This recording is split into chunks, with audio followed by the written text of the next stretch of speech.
Thank you again for having me. What your David is referring to is I've been overseas for a little over 3 months in Cambodia and mostly India.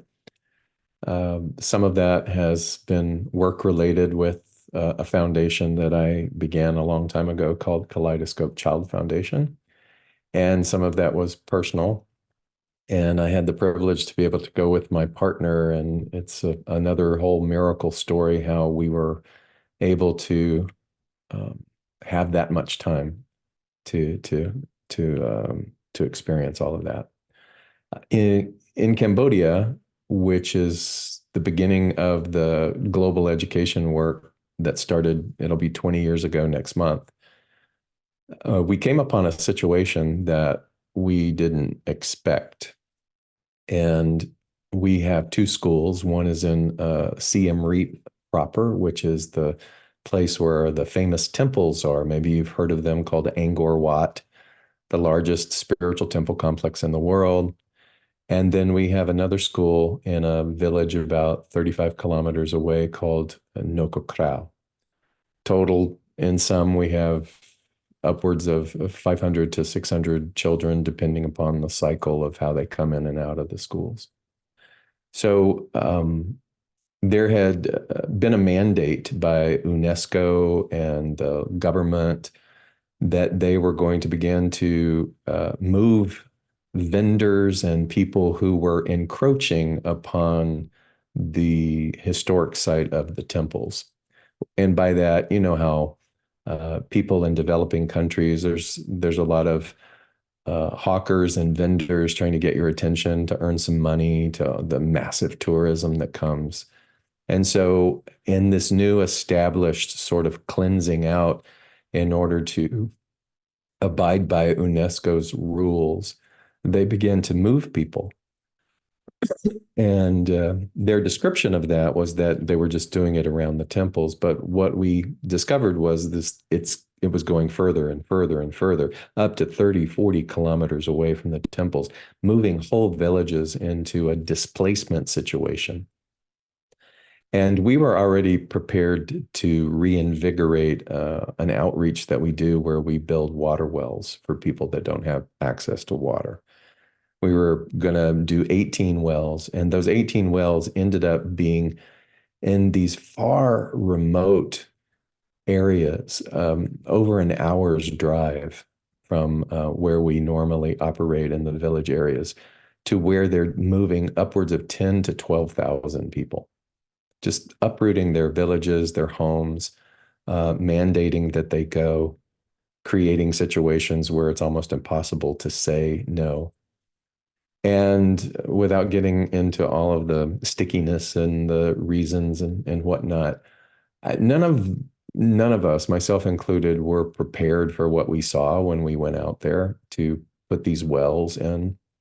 There were it's stifling hot. They had torn down, bulldozed trees, all of the trees, and so it was just barren sand for as far as the eye can see, moving these people in. And without any infrastructure, at least not any infrastructure that would be soon, maybe a year and a half, but still moving people nonetheless. And so there's pregnant women.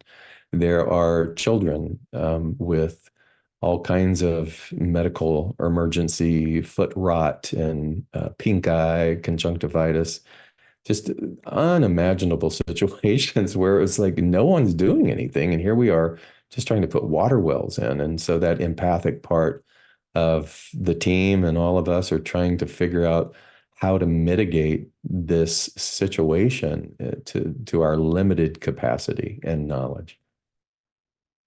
And the conversation turned to certain villages that were putting up resistance to the government and saying, no, we're not going to leave, and fighting back. And lo and behold, even while we're there, Amnesty comes and publishes this major article about the government and about the outlying forces that were doing this and calling it a human rights violation. And to be there and to read this and to be there and go, yeah, not only is this true, but it's much more than people realize. was quite something. And what dawned on me is that the village school that we have created, which that goes back to about 2015, will that village and those people are also being moved. And that means that the children are being moved. And that means that at some point, there will be a school and there will be no kids because they will be displaced far, far away. And I sat with that feeling, and it's probably a feeling I'm sure that all of us are familiar with, where we look at something and we have thoughts like, wow, what a waste. Or I can't believe I've invested all of this time, or people have congregated together and donated, and we've built this infrastructure in this school that has done such good in this territory for naught. Those are the thoughts that cross our human mind. And it reminded me of one of the seminal spiritual things that I try to tap into as much as possible. And I call it the gospel of anyway. I thought, wow, if somebody were to ask me, what is my creed or what is my theme? Last year, I decided that would be it. I would just call it the gospel of anyway. And I've always been inspired by the paradoxical commandments. Maybe you're familiar with those. Um, they are misattributed to Mother Teresa because upon her death in Calcutta, they found an excerpt from these paradoxical commandments, and it was published in a book. And so people assumed that she had written it. But the real author, his name is Kent Keith. He's an American writer, and he wrote it back in the 60s. And if I read some of these, you're probably going to recognize them. But some of the statements go, what you spend years building may be destroyed overnight. Build anyway. Honesty and frankness make you vulnerable. Be honest and frank anyway. The good you do today will be forgotten tomorrow. Do good anyway. If you do good, people will accuse you of selfish, ulterior motives. Do good anyway. If you are successful, you will win false friends and true enemies. Succeed anyway. And it goes on in that vein of saying that we have no control over outside stimulus or people's behavior. That really what is ours to do is to look at the motivation and the intent behind why we create, why we show up, why we love. You know, you and I could talk about all of the heartbreak, all of the betrayals, all of the disappointments, and the list of those things. And sometimes what happens when those occur is we move into something that I call prevention energy. So think about if your heart's been broken. The tendency then is for us to put this prevention energy around our heart. It's kind of the idea of, well, I'm going to wisen up and I'm not going to put myself in that situation again.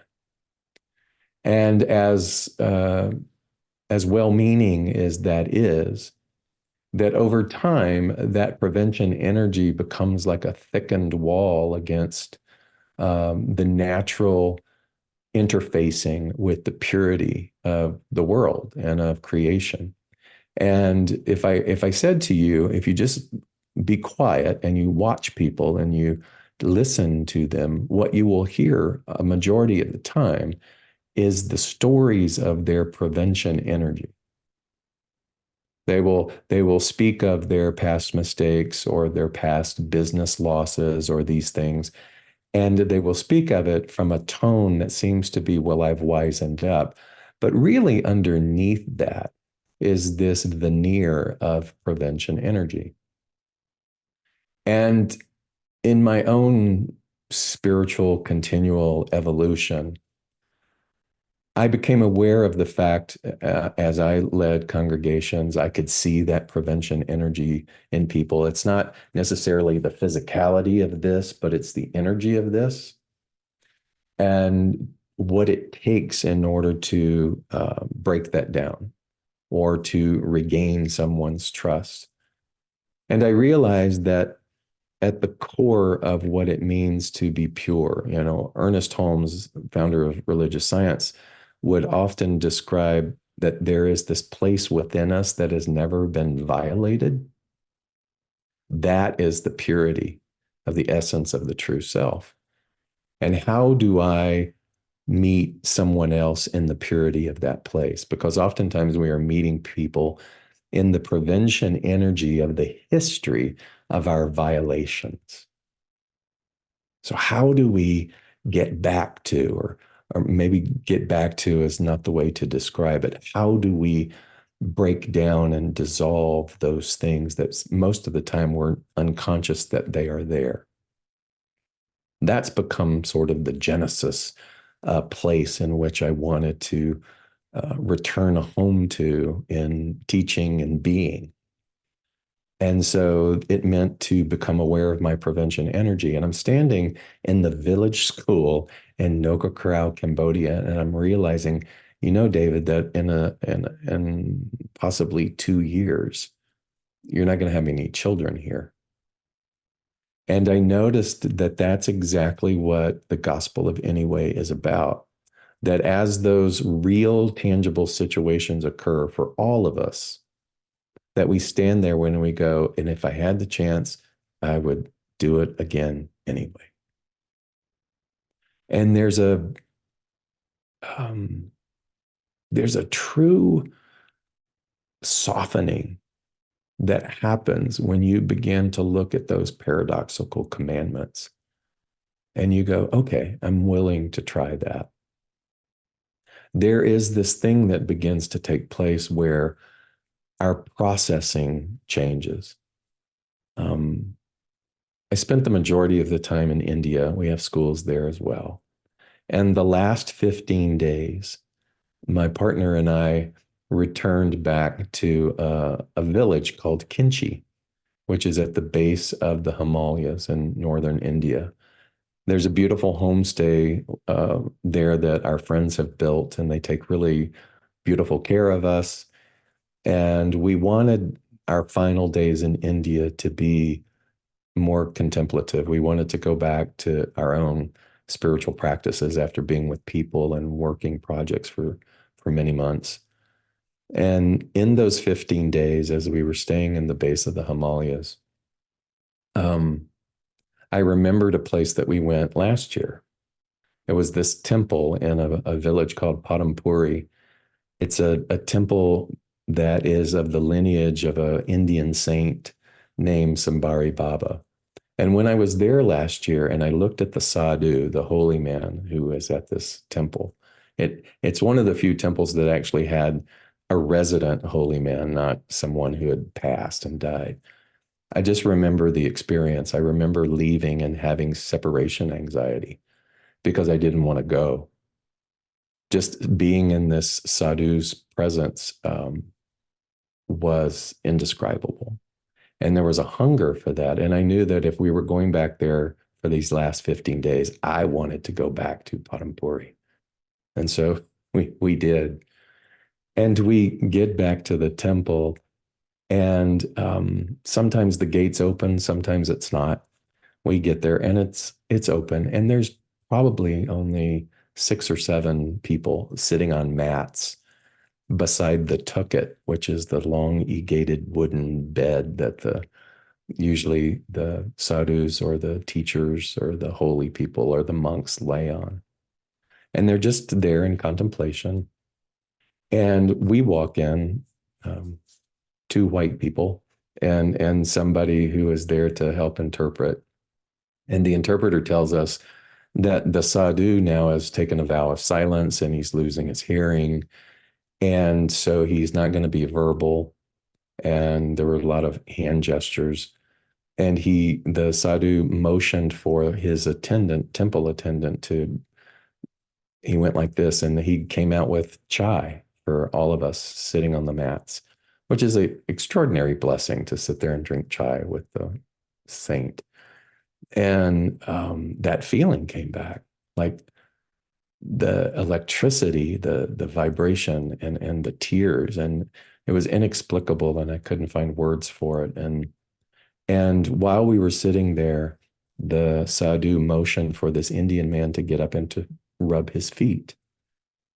So in Indian culture, it's very common to touch the feet or rub the feet of elders. I know that sounds weird to us in Western culture, but there, even in modern society, the younger people always bow down and touch the feet of the elders. And in spiritual situations, be it somebody like a sadhu, people constantly are bowing to the feet or touching the feet or rubbing the feet. And so this man is doing that. And in me, I'm like, I want to do that. I want to touch the feet of this man. And it's overwhelming. And we continue to sit, and then our time is ended. And we're invited to go and sit in the little room where all of the lineage of all of the holy people have sat in and meditated for hundreds of years. And it's quite powerful. And then we leave. And in the same 15 days, we meet other people. We have these incredible synchronicities, these connections, sitting in caves and doing all of these things. I want to go back to Padampuri. And Jairam, my partner, is like, yeah, but there's all these other, you know, I'm like, I want to go back. And so I find a driver. It's about an hour and 20 minutes from where we were. Jairam decides to go back with me. And we go back, and this time the gates open, and it's just the two of us. And we go in and we sit on the mat. He ushers the attendant and he brings us chai again. I'm like, score twice. Wow. And we're sitting there and there's no one there. We came by ourselves this time. There's no interpreter. There's no way to communicate. So I broke the rule and I pulled out my phone. No phones allowed. And I opened Google Translate and I wrote, if it is appropriate, I would be humbled and honored to be able to rub your feet. And I showed him my phone. And he did this sort of Indian head bobble, which you don't know if he's saying yes or no, or this means jow, which means go away. But actually, he was motioning for me to come, and he put a foot out. And he's got these, double socks on, and he's got these knitted booties that someone's made for him because it's freezing. And they're all dirty and rusty. And I start to rub the his foot through all of these layers. And I must have passed the test within 30 seconds because he reclined on the tucket and he motioned for me. And I sat on the tucket with him. And I began to massage his feet. And I massaged his ankles. And I took the booties off and massaged his calves for 45 minutes. Sat there in the silence. And we started to have a conversation, a nonverbal conversation. And I remember saying in this nonverbal conversation, is this real? Or am I making this up? Is this my imagination, or am I actually connecting and conversing with you? And the response was, everything's real. Of course, this is real. And everything is not real. And I was like, okay, I understand that polarity talk, but I really, really, really want to know, am I really communicating with you, or is this my imagination? And he was like, yes, it is your imagination. And yes, you are really communicating with me. And it became this dialogue. I just remember such immense love and contentment. How long has it been since you've been content? There was just this peace and this contentment. And yet at the same time, my mind was activated and I was saying, okay, you got to remember what he said. You got to remember this. Oh, that's really good. You got to remember that.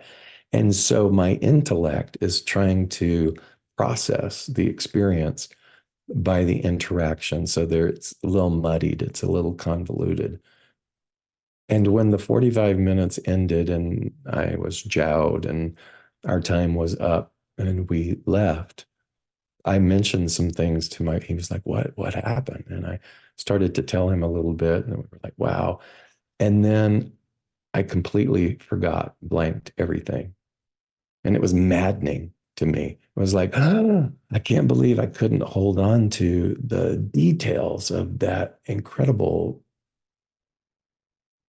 once in a lifetime experience. And then Jairam couldn't remember anything that I had said to him. I was like, no, you have to remember what it is that I told you.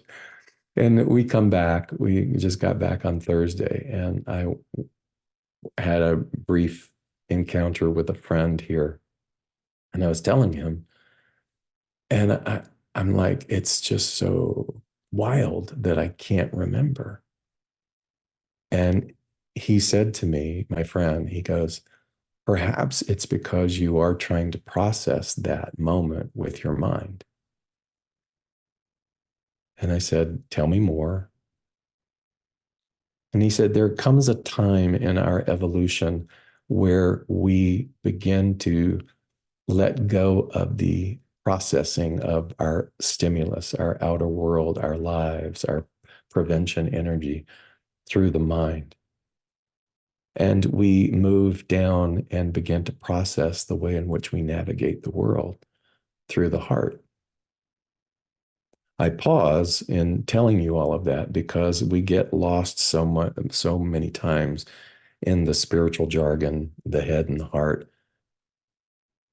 But I understood what he was saying to me. He was like, there's a different way to process life.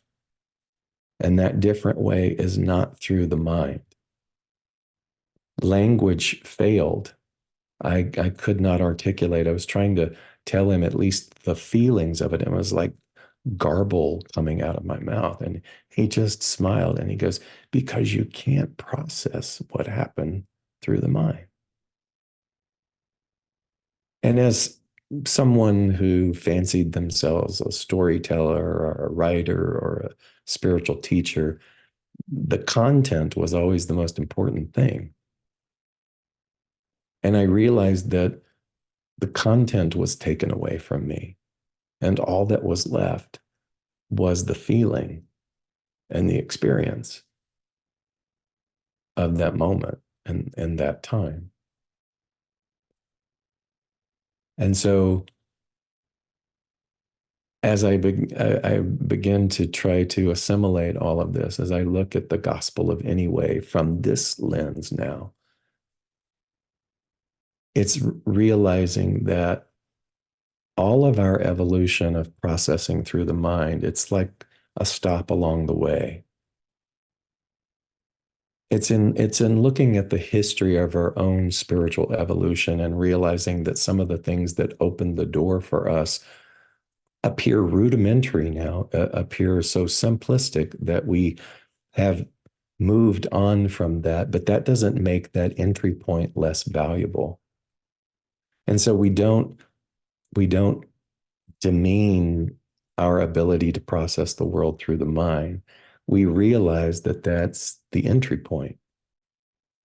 And that if you and I are committed or endeared to leaning towards anything expansive, if we are to break free of the chains of prevention energy, that maybe what happens is as we keep going and making these stops along the way, that we reach this experience that says, okay, now you don't get to process this through the mind. You only get to feel it. And it made me realize as I was leaving India that there are scores, countless, thousands upon thousands of sadhus and holy people and monks who live in caves and in temples that see no one, that don't interact with the outside world, that are doing the work for humanity. There are people who are processing through the heart that you and I will never encounter.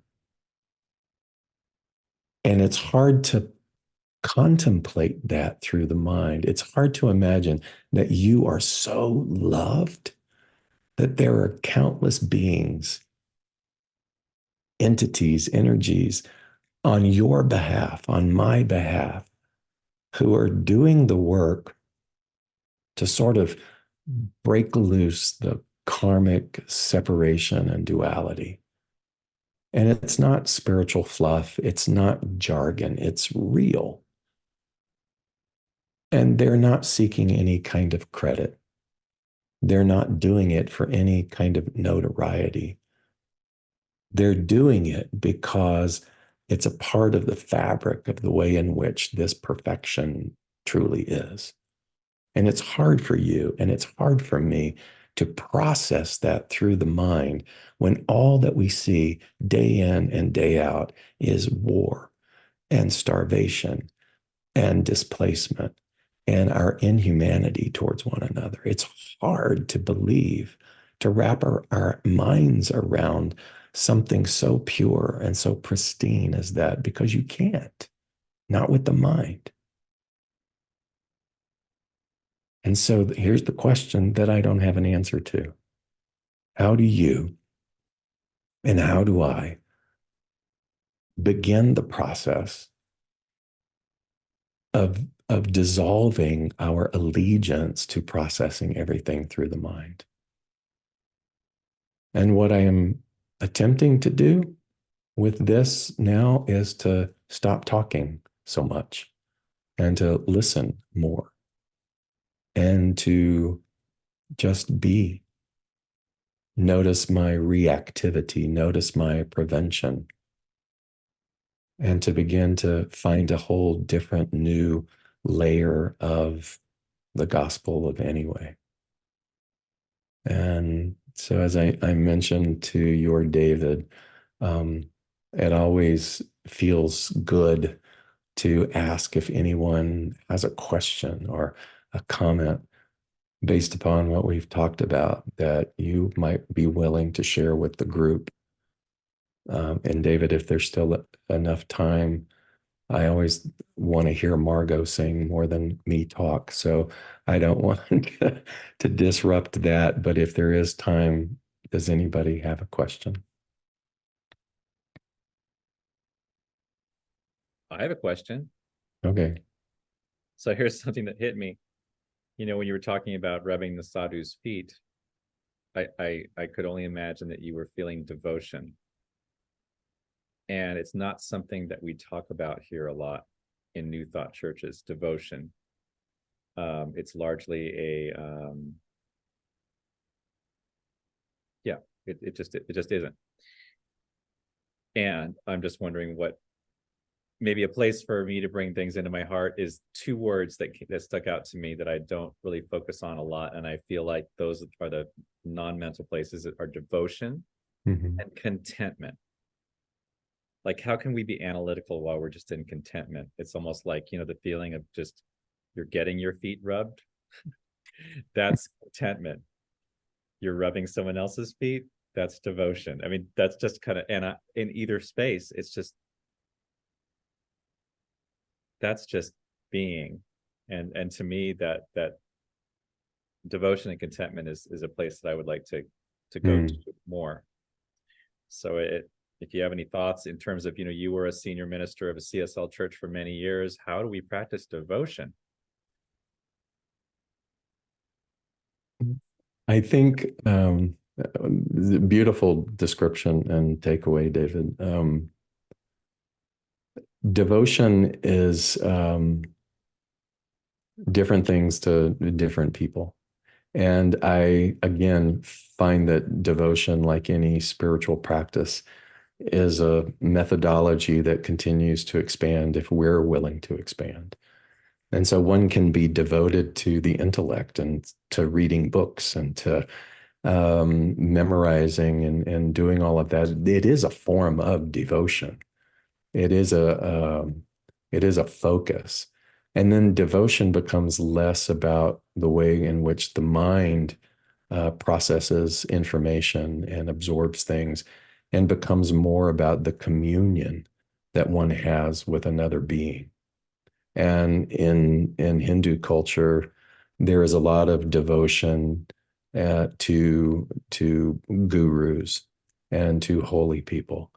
And having been exposed to that now for many years, um, the resistance that I had to that has softened, and I can't explain it. You know, it's this thing. I thought, what a weird life I have had of going from fundamentalist Christianity as a child to finding and meeting Louise Hay and traveling with her and learning about affirmations and learning about the science of mind. And then for 30 plus years, having this life and devotion to the science of mind and non-duality and re-emerging with a different relationship to an understanding of God, to now what seems to be so weird of going back to devotion to a being outside of me.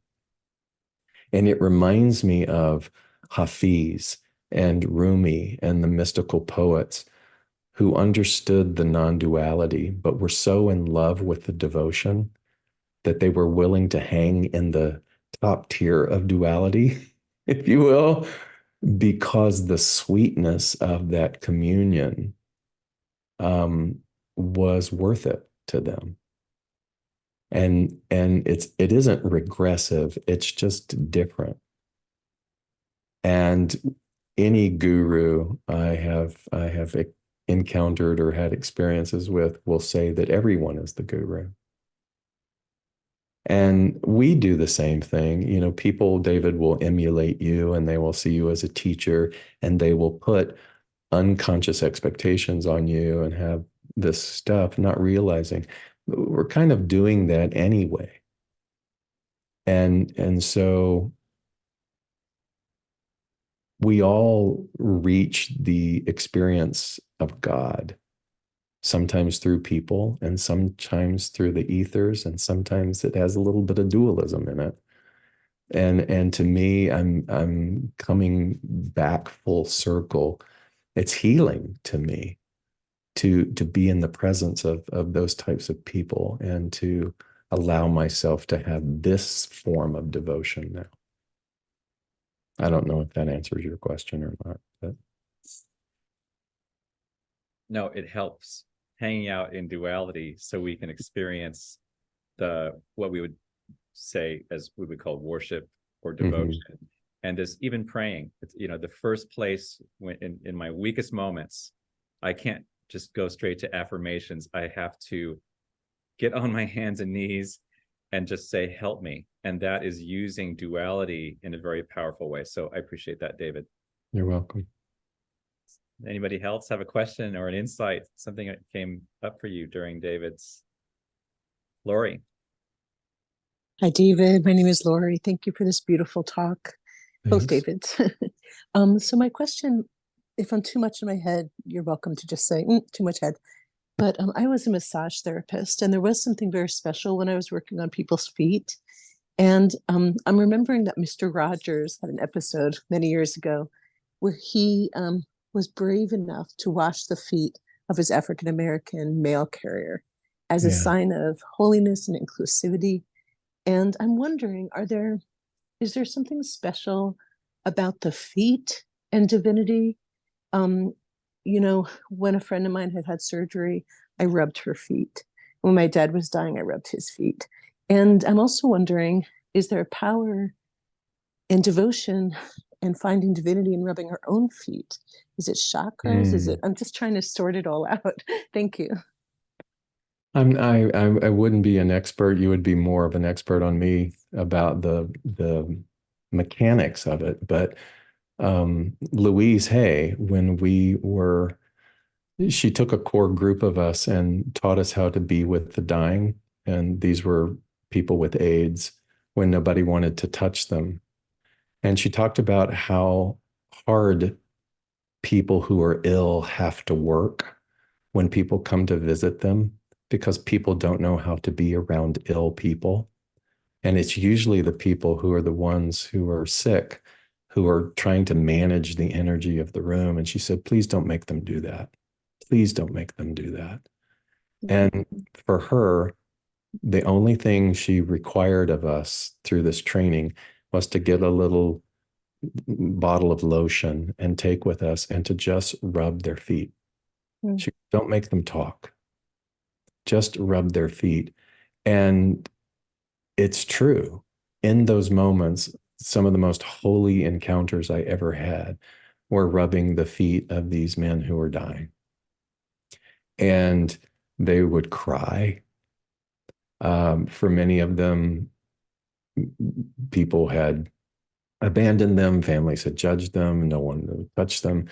And so there is something about moving quickly into a communion of vulnerability by doing that, the washing of someone's feet. It's very um, different than what we're used to in our Western culture. And it's a laser to get to the heart and the connection of someone. And I think that the work that you do and the choices that you just described to me are holy choices because people need that. We all need that. Thank you. Betsy. One of my reactions, David, to your talk was a sense of relief about processing it through my heart.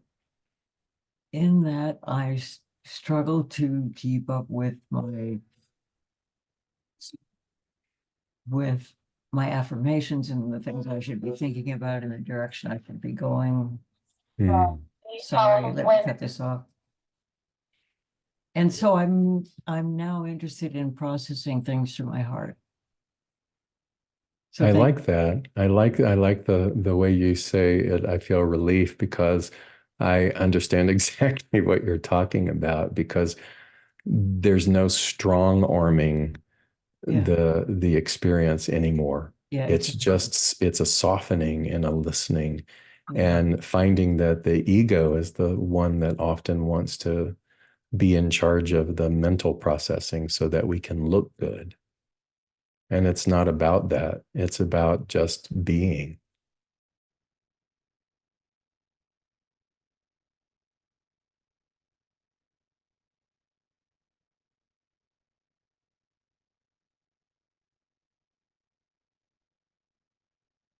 Okay. Thank you, everybody. I think we are complete. Thank you, David. Thank you so much, David. Margot, let's take it into song.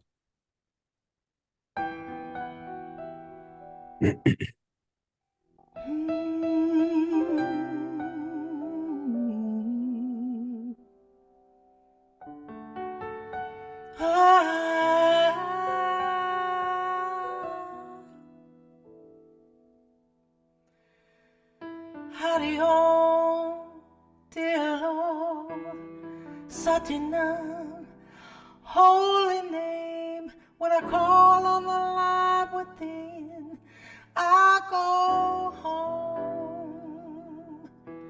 Hari Om, dear Lord, Satinam, holy name. When I call on the light within, I go home.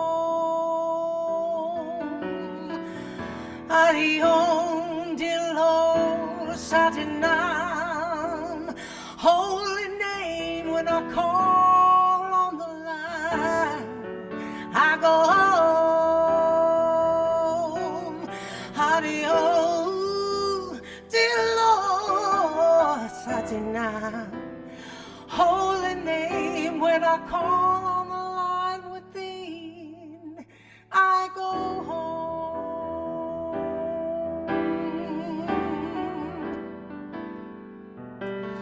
Call on the line within, I call